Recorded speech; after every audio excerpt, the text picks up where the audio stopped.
Pathfinder is an RPG that is mostly based off of the rules of 3.5 Dungeons & Dragons. For those of you who aren't familiar, I ran this game for 5 players.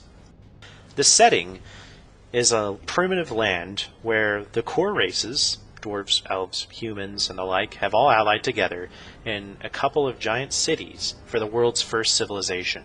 They've taken it upon themselves to save the world from monsters, aberrations, tyrannical wizards, and to create societies to basically unify the tribes that exist in their primitive forms into cities and to use and further magical education. This is the land in which the players are going to thrive. They have served together for about 5 years. I'll introduce you to them now. Each of these characters start at 5th level. Zeldramis is no different, with him being a 5th level sorcerer who's taken the draconic heritage. This gives him amazing powers, much like a dragon. His ultimate goal is to ascend to a dragon-like form, to have their knowledge. His background story involves him dealing with someone named Jusang, who has come to reincarnate him into a green worm that was recently killed, so that he might have his draconic heritage as a youth. Roland is a 5th level rogue, whose expertise lies not only in assassination, sneak attack damage, but also in statecraft, intimidation, pushing his opponents over the edge. While the rest of the party is performing a mission, Roland is usually given extra mission parameters by a higher up. This mission parameters include things such as deciding the fate of an entire race and tribe. Basically deciding like the fate of the entire cabal. If things go bad and sideways, Roland usually has the final say, but the rest of the party is unaware of this. Iris is known as a child prodigy. Ever since she was a young girl, she was actually possessed by what seems to be some sort of spirit. The spirit has kind of manifested and given her extra terrestrial powers in the form of arcane knowledge. Now, an undead sect within the Arcanium Consulate known as the Harvester's Mission wishes to harvest this undead form from her soul, in exchange giving her enhanced powers and potentially transforming her into a lich. Vesta is a tiefling paladin who has thrown off her devilish ancestry and in exchange is serving her own goddess. This world is a primitive world, so not much religion has actually gotten spread in society. It's actually looked down upon in the Arcanium Consulate, but Vesta is willing to stand up in a world ruled by those who accept slavery and greater evil deeds. She believes she is the moral compass of the Arcanium Consulate. Her backstory involves her being given a church, anyone who steps inside and hears her sermons, their minds will be swayed unless they have exceptionally strong will.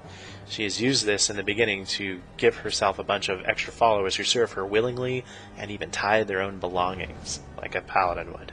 Finally, we have Zarkyle. Zarkyle is, he's an undead who is a scarred monk serving Zon Kuthan, god of pain, who used to be a god of beauty. His exact mission here is unclear, but he is in communication with some of the most foulest primordial beings on this world.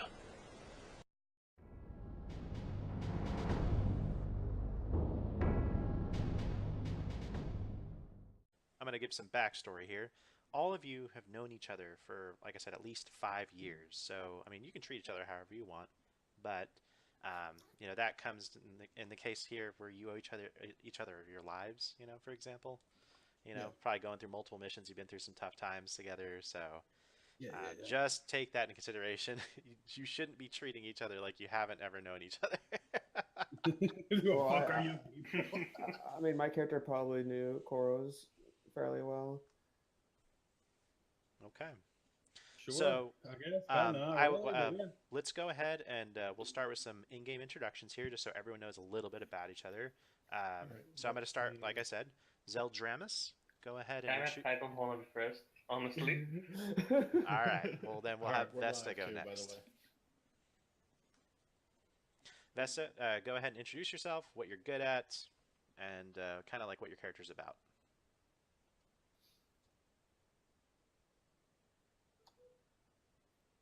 Lib, are you there? Oh, okay. I didn't hear I didn't hear who you said. I said Vesta. That's your character name, right? Okay. Okay. Yes. Vesta, just to get things out, she's a paladin. and a tiefling. Very okay. Uh, I mean, you've probably seen tieflings before, right? Like there are other tieflings in the conclave. There are. Okay, she's on the spectrum of tiefling. She's about as far on the spectrum as you can get with demonic shit in her blood, and she's had not a very good life growing up.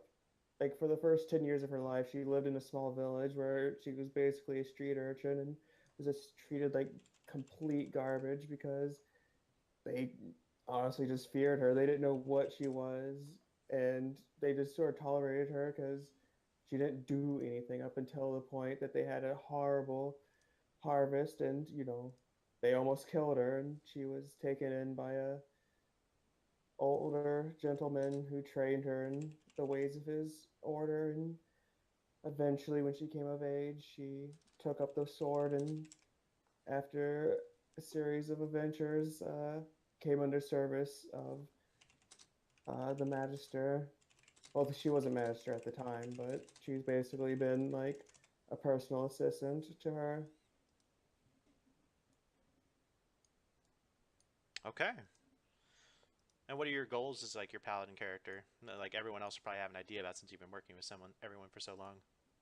All right, she plans on working on making the sort of social situation a lot better with the conclave, or at least improving people's lives however she can. But more importantly, she wants to spread the power of her order. Okay. Very good. Any last words?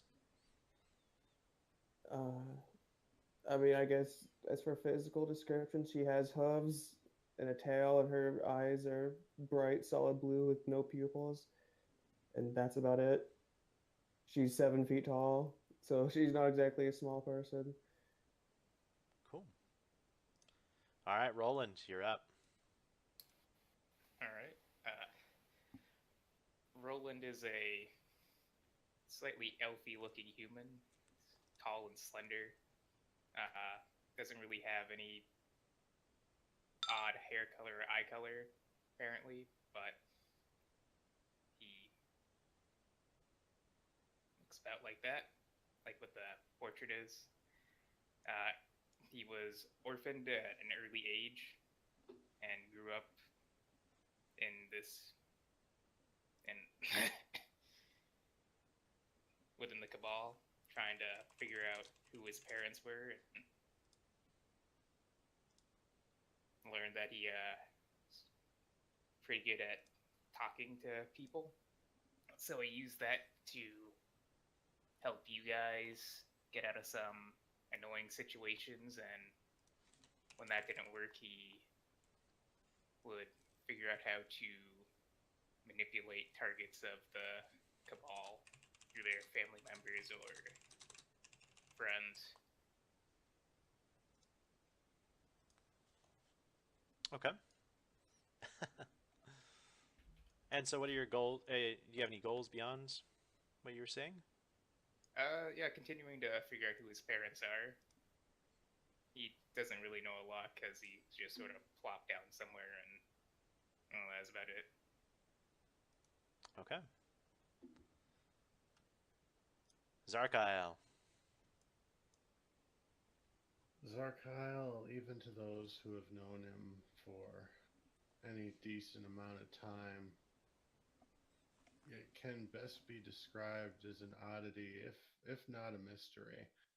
He's rarely ever seen not clothed head to toe in loose fitting black clothing, not robes, just shirt, pants, just all black, covering pretty much every inch of his skin. The only thing you can really see are the red eyes peering out from underneath his hood. He doesn't talk a lot about his past. Just he seems to revel in certain extracurricular activities that usually end in screaming. lack of a better word. Okay. And Not much is. Go ahead. Huh? Go ahead. I was going to say, not much is really known, even to his, for lack of a better word, friends, of his motivations. He tends to keep those to himself unless it's shown to be desperately needed that he actually speaks out about them. He's not really not an unfriendly sort. He's just very much a loner, even within a group. Okay. Any goals that your group would know about so that they could help you with at least, if they don't know anything else? Not at the moment. He seems to pretty much focus on his own methods of self-improvement for the moment. What that entails is not quite clear to people either. All right.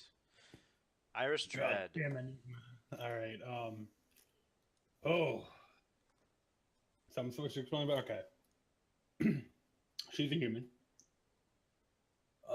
She grew up in a small village, much like Liv's character, except in the fact that, in her case, her village was razed to the ground, pillaged. Women were stolen by an orc raid. To which she lived there in horrible conditions for a few years. I'm not going to go into details. Leave that to the imagination. Until she was rescued by, I don't want to butcher the name. Mal, the person who took me in. Bellevum. Yeah, Balabim. Yeah. Yeah, Bellevum. And essentially raised her like her own daughter, I guess, in a way, in her own way. Providing her with training and everything else that she could ever want. She's a wizard. She's a bit power hungry and I wouldn't say confrontational, but not a lot of people seem to trust her. Considering the fact that, for one, she seems to be some kind of prodigy. She's only 21 and she's hit this rank. And that she's also possessed by some kind of entity. Fucking with the shadow, everything else. As for goals, she has her own.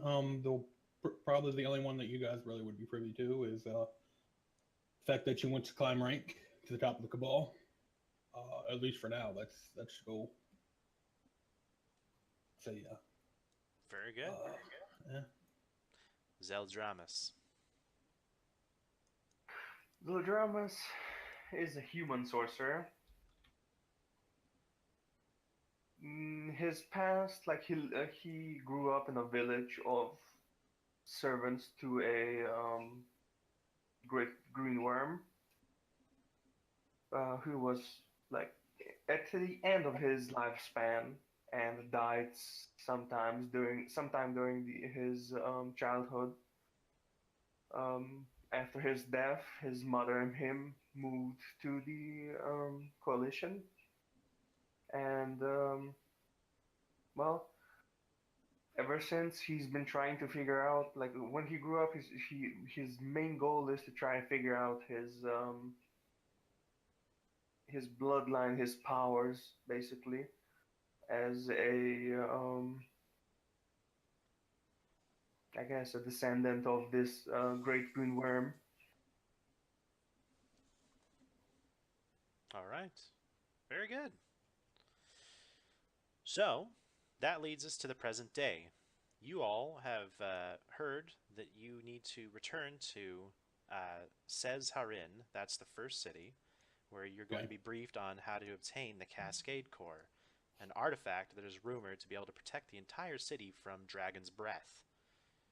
As you all know, dragons are immense beasts of magical power, and they rule their own, miniature empires of sorts, fighting amongst one another and raising the efforts of the consulate, the government that you serve. So, you, on your way back to the Cabal, though, to the Cabal Fortress to meet with Belavim, have run into an old friend of yours from another Cabal. His name is Pinan. He's over here. And on the way there, he says, "Hey, there's a village that it's been on the map here for a while, for capture, we could actually make some quick money by enslaving most of the people there, or just by taking the land for the Cabal. It'd be a quick, easy trip for us. And now Bellevin would probably, of course, have me in chains if I didn't try to assimilate these people at first. So maybe you guys could put in some sweet words and convince this old man here who rules to go ahead and turn it over. So I'm going to turn over to Vesta first, and we'll go down the line for your guys' responses, and then we can kind of converge as a group and see what you guys want to do. Of course, I would prefer the peaceful option first, but you cannot honestly expect them to go with us the way that their kind are normally treated. I could speak with them. I have a few ideas of what we could do with them, but we would have to discuss it first. Roland. We can always use more slaves. I really don't see any reason why we should try to bring him into the fold as an equal member of the coalition. Not really equal. Zarkyle. You speak of talking as though that's a worthy expenditure of time. Subjugate and destroy. Iris. I say we open up negotiations. If they fall through, well, we eradicate them. Zeldramis. I would have to agree with Iris on that. Open communications, if they don't really agree, just enslave them by force. Okay. So now that you guys have pretty much all voiced your opinions, we can kind of have like an open group discussion. If you guys want to hash out like a vote and share it that way, this is up to you guys how you guys want to come to decision making. If you guys would rather just do your own little thing here, it's up to you. You guys can have an open conference and talk amongst yourselves if you'd like. It's up to you. If you wish, I could go in alone so they don't see me as a threat and attempt to negotiate with them that way. And if something goes awry, I'll sound my horn and you can clean up. They're not with us, they're beneath us. Why would you even waste the time? Unlike you, I don't have such views, but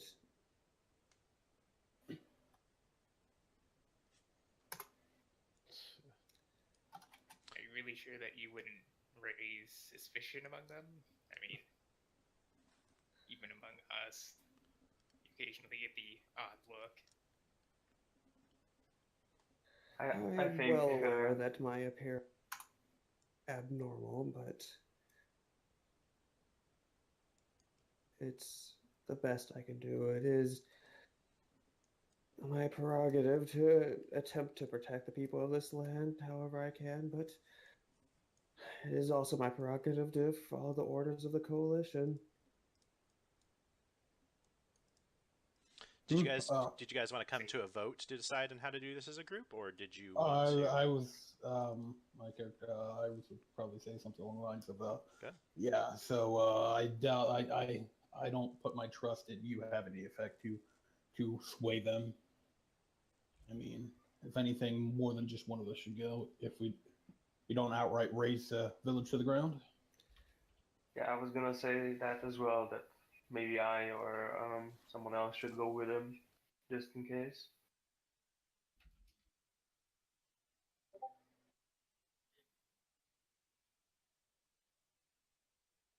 Zarkyle just lights his pipe and says, whatever you feel like doing, you know where I stand on the issue.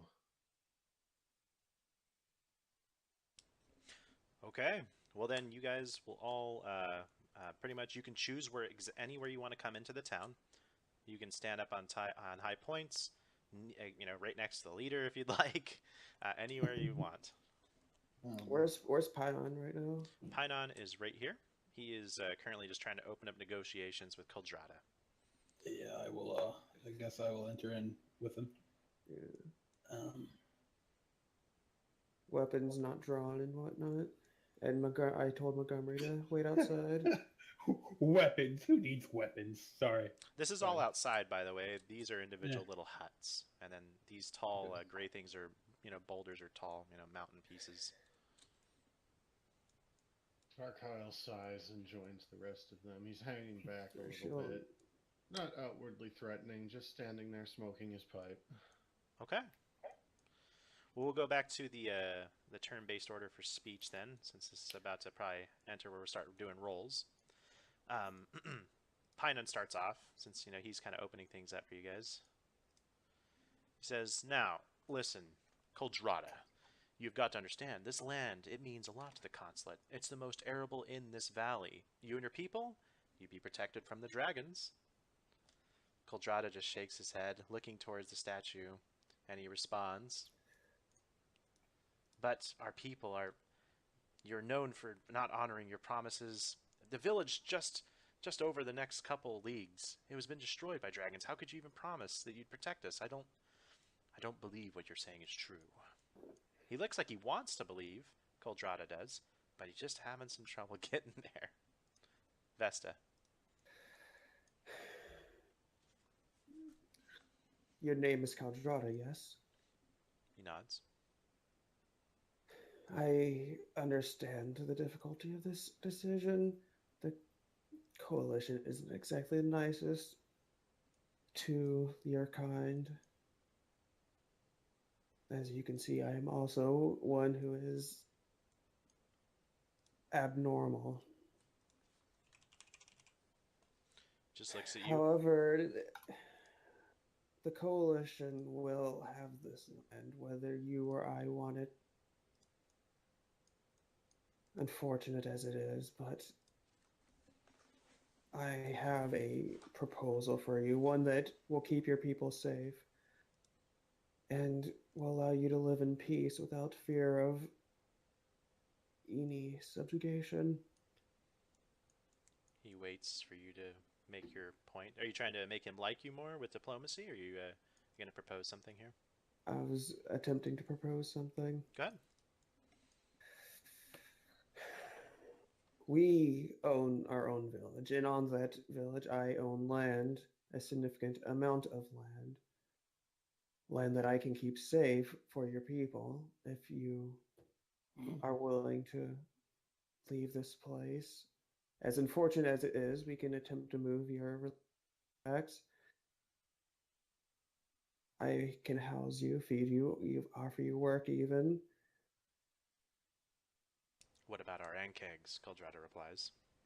They can live there as well. I have no quarrel with you or your religion. All right. And do you actually mean this? This is truthful? Yes. All right. So that'll be a diplomacy roll. No, that's not.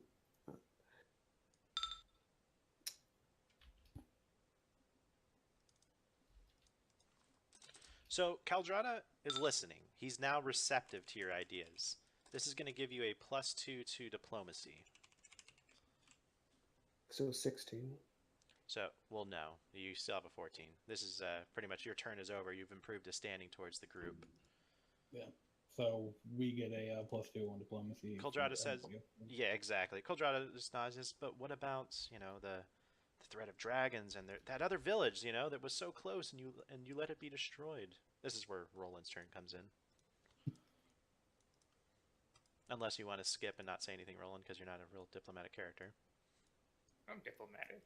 Or you can intimidate him, too, and do whatever you want, by the way. So. Alright.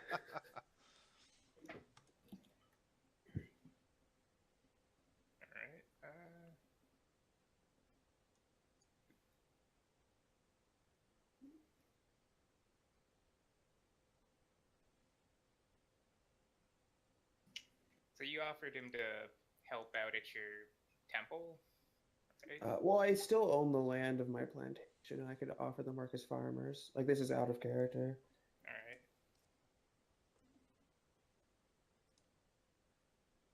My friend Vesta does treat all of his workers very well, and the alternative to failing to meet our demands, well, I think you know what that is. He kind of Coldrada takes a step back, shocked. Are you going to use intimidate against him, or bluff, or more diplomacy, like a sharply veiled threat with diplomacy? I think that one would work best, sharply veiled threat. You got it. Roll diplomacy, you get your +2. Alright. Cowboy diplomacy. on shot first. Damn it. Holy shit. Okay, Caldrada is very affected by your words. So at this point, he's starting, he's seeing you as very reasonable. You get a +4 to all social checks against him. He says, I want to cooperate. I'm not trying to undermine your authority here. His men are kind of losing respect around him, shaking their heads, feeling like as if everything's lost. Zarkyle.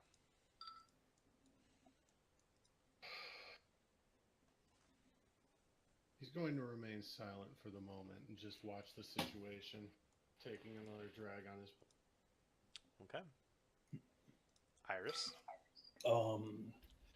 Can I make a roll to find out more about him and his village and everything and his religion? All that So stuff? yeah, you could do a knowledge religion or a knowledge history.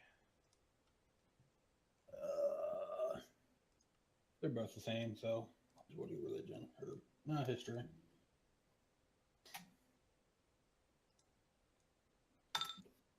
$23. Okay. So you're doing history or religion? Let's do religion. Okay. So these people worship the Ankeg. The Ankeg actually allow these fields to be tilled. They've domesticated them, and so therefore they believe that this animal represents all the aspects of their agricultural life. The druids, especially Caldrada, can probably shapeshift into an Ankeg if pressured into combat. Yeah. And that's pretty much it. It's a primitive religion. Gotcha. Iris would step forward. Go. Well, as for your concerns to the other village, well, I mean, you won't know what will happen until you agree.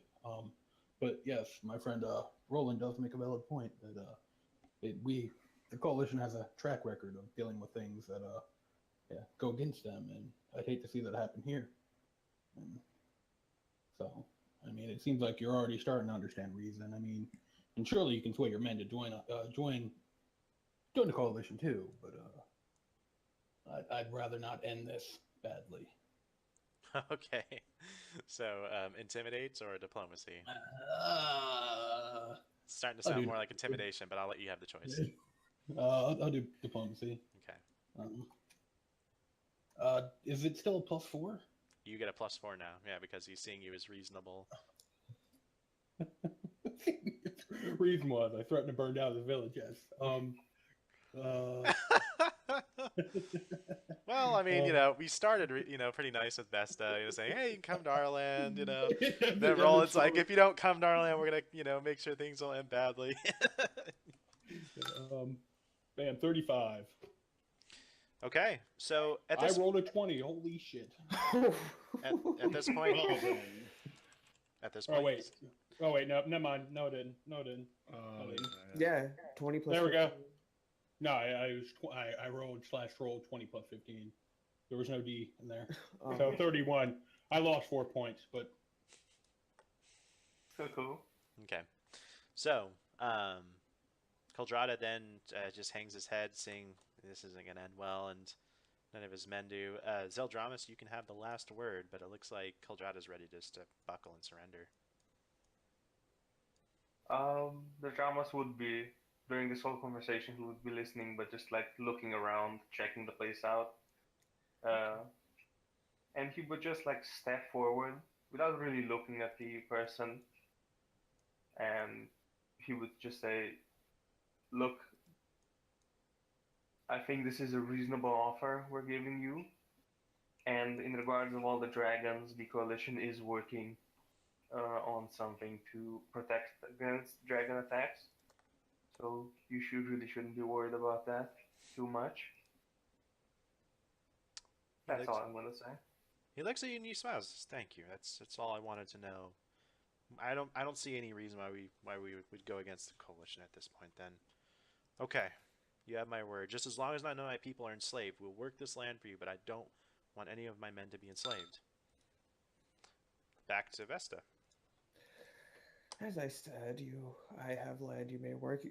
Paid, you'll be employed, and if you so wish, you can install your statue in my own temple, while I primarily worship Arite and show motion to her pauldrons and hip flaps, which have the symbols of her goddess on her. It is still more of a pantheon than anything at this point. Many of the farmers and whatnot in my village worship them, so Okay. I understand why I have to make exceptions. Okay. All right, men. Well, we'll go here. It's safer. We'll have to abandon our land, and that's it. Okay. I will see that you are compensated. So Pinon then, as Coldrada goes back to his men, the men start gathering around him. So he's telling them, what to expect and do. Pinon says, "All right.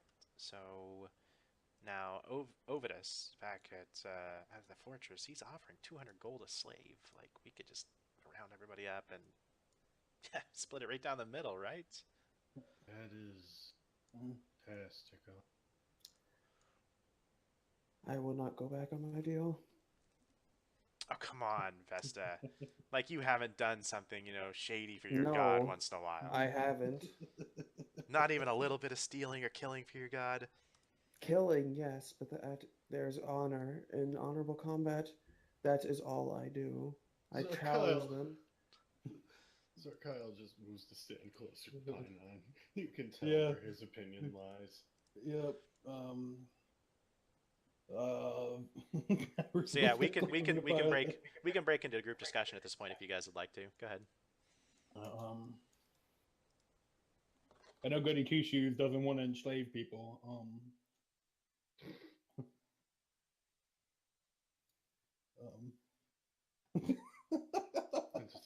That's the nicer way of putting it. Yeah. Everyone's like 200? behind Pinon. Right. Pion said what, 200? 200 gold a person. Any way we can get more? Yeah, of course. We can always swindle.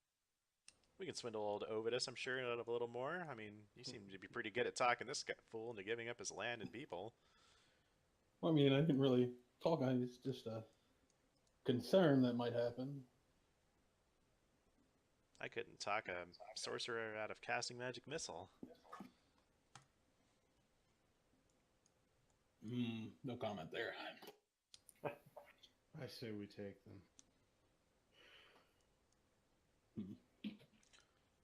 Do we know a way to do it quick, swiftly, and efficiently?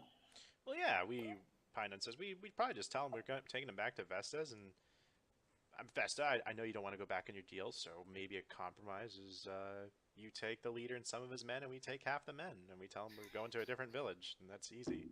Go to the slaver, right?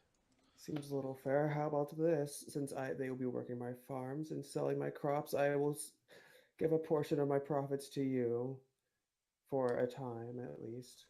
Yeah, that doesn't really add up to that kind of money. Eventually it will. Yeah.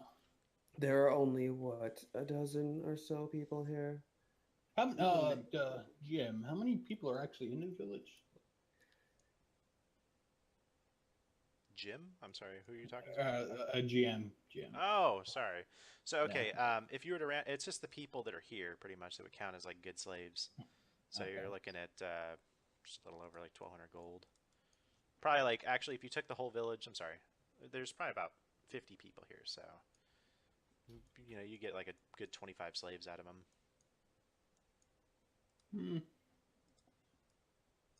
I'm for taking the good slaves and trading them in, and then letting was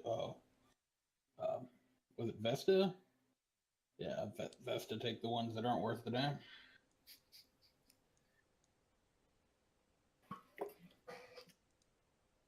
But I mean, I suppose we could take it up, leave it to a vote. Oh, shit. Anybody in favor of that? A vote, at least?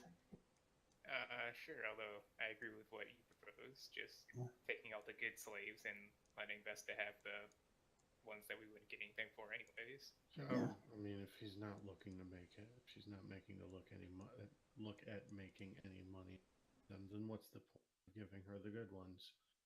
Exactly. So all who support this decision say aye. All who oppose say nay. Aye. Nay. Aye. I don't care either way. Does, Doesn't matter to me. Montgomery get a vote since he's sentient? Pinon? Is that what you ask? Does the Pinon get a vote? Is that what you asked? Yeah. No, I said, does Montgomery get a vote?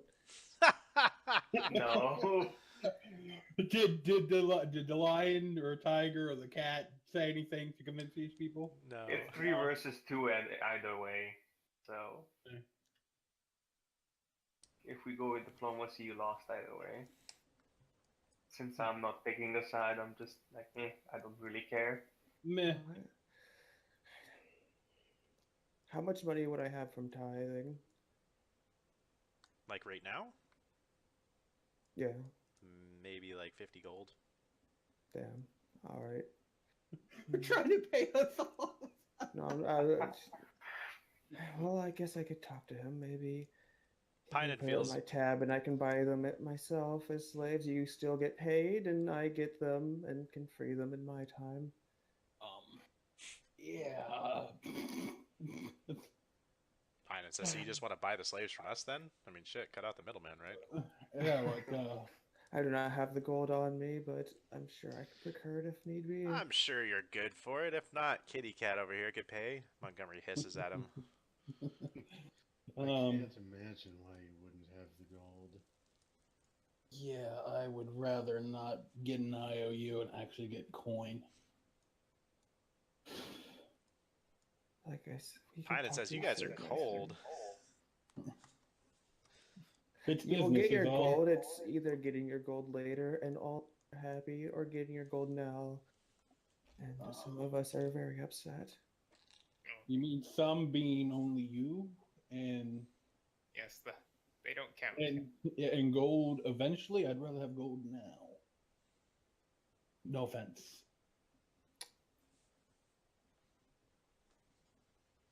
My experience with forged debts, people tend to forget that they exist. And in all your time that you have known me, have I ever forgotten a debt conveniently? I have a very, very good memory, and I always honor. That's, with you, it's not a matter of you getting the debt, the matter of Of you you being actually able to- having the money to pay it. I assure you, I will have the money.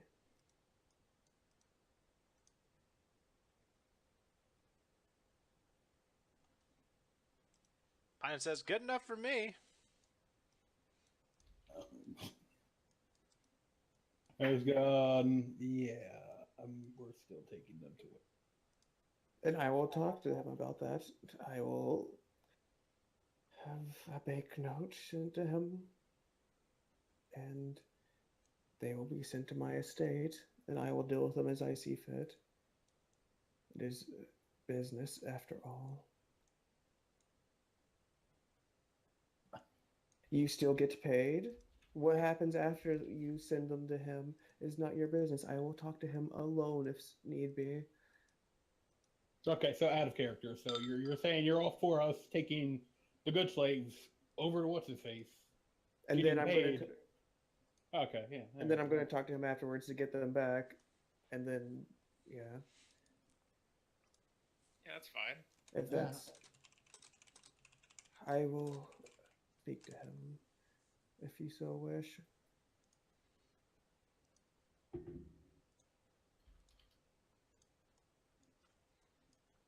All right, so that is the end then, if nothing else is to be said from anybody. Yeah.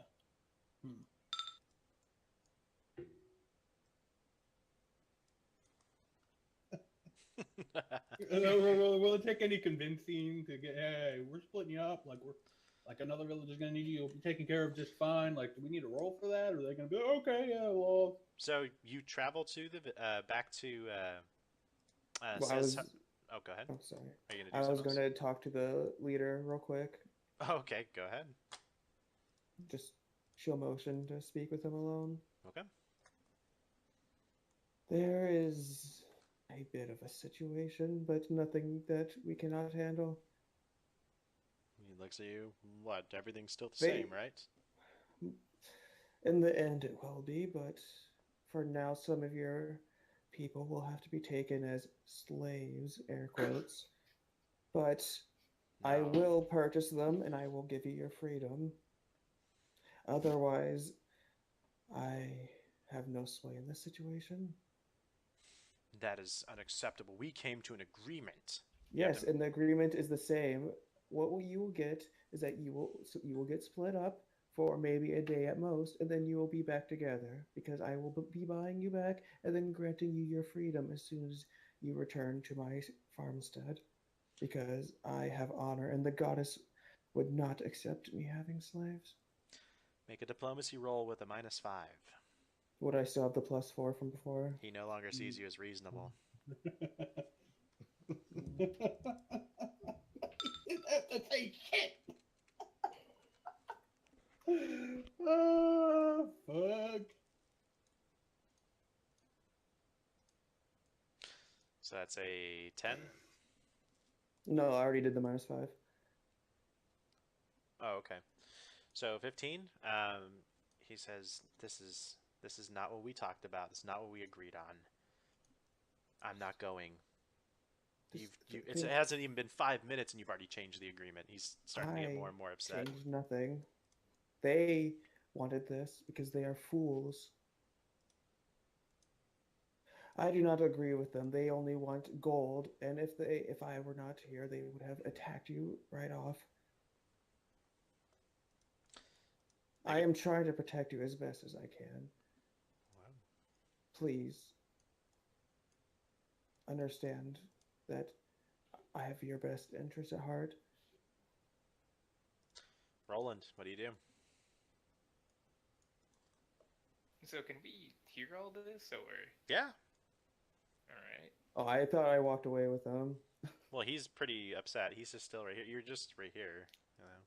I mean, she was trying to talk quietly. She wasn't like talking loudly. Yeah, but he's the one who's yelling. Yeah, he's upset. So.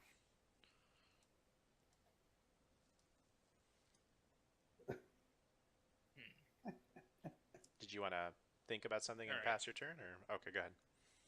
So this time I'm gonna try to intimidate him, but because of one of my rogue talents, I should be able to use diplomacy, and I will. Because of your what? Let him know. Sorry. He has a rogue talent. Oh, okay. Coax information. I will tell him that we can kill some of your villagers if you try to fight back, and then there will be less of you alive, or you can accept the deal, and all of you can live, and you will eventually be together on Vesta's plantation. All right. Make your diplomacy.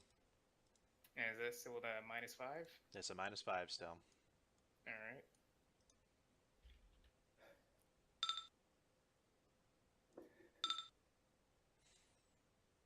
So Coldrado just looks at you, and your words just have a way of getting to him.